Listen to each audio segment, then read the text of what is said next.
Next up, we have Google Drawings.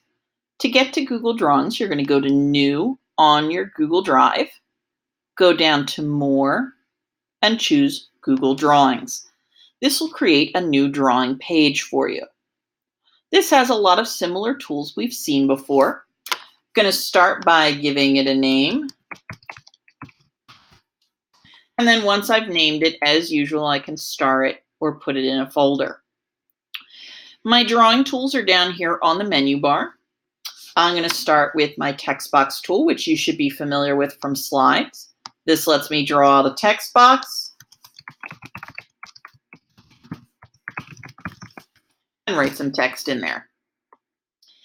Next are my shapes, and again, just like in slides, I can add a shape that I want, draw it out, double click to get my blinking line, and type in it. I can change the color, I can change my border, all of the same things I've done before. I can also use my line tool. Now the line tool can be a little bit tricky. There is a triangle button next to it.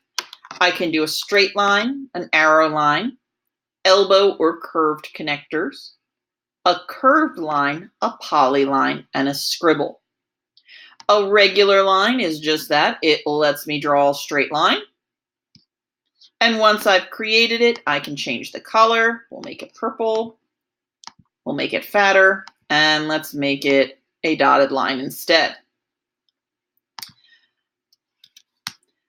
I can come up here and choose an arrow. And an arrow will put an arrow on the far end.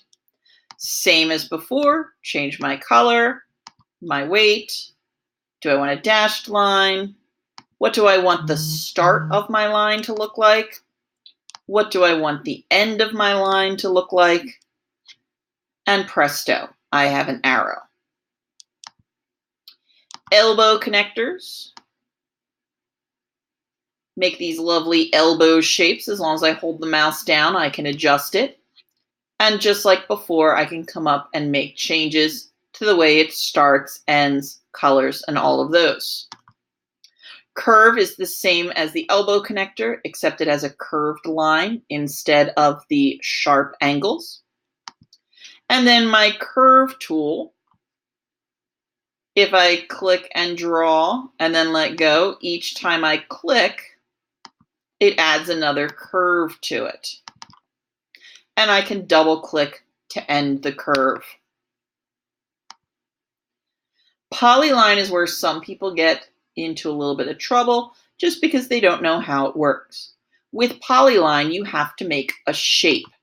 So I'm going to start and click to start my line, click where I want a corner, click where I want a corner, click where I want a corner, and I want to end up back at my beginning. That will make a new shape for me. And just like any shape, I can add my colors, my fill, all of that fun stuff. The last one is Scribble, and that's just what it sounds like. It lets you scribble and draw any type of weird shape you want.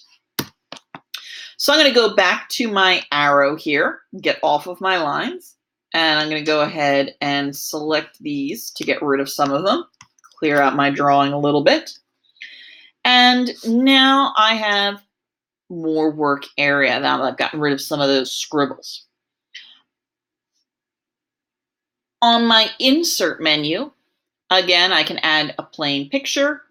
I get my text box again, my shape, my line tool is here, the word art that we looked at before, as well as several other options. The only other one we're going to look at in here is diagram. And diagram is going to give you some options if you're doing something like a timeline. You can add a timeline in here, a hierarchy tool, a grid. We're just going to start with a simple timeline tool.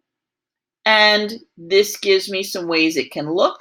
I can choose how many dates I want. Let's go with 6. I want this one.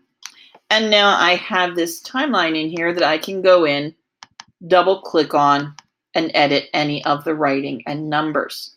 Super simple, easy to do, and the diagram tool makes it really, really easy.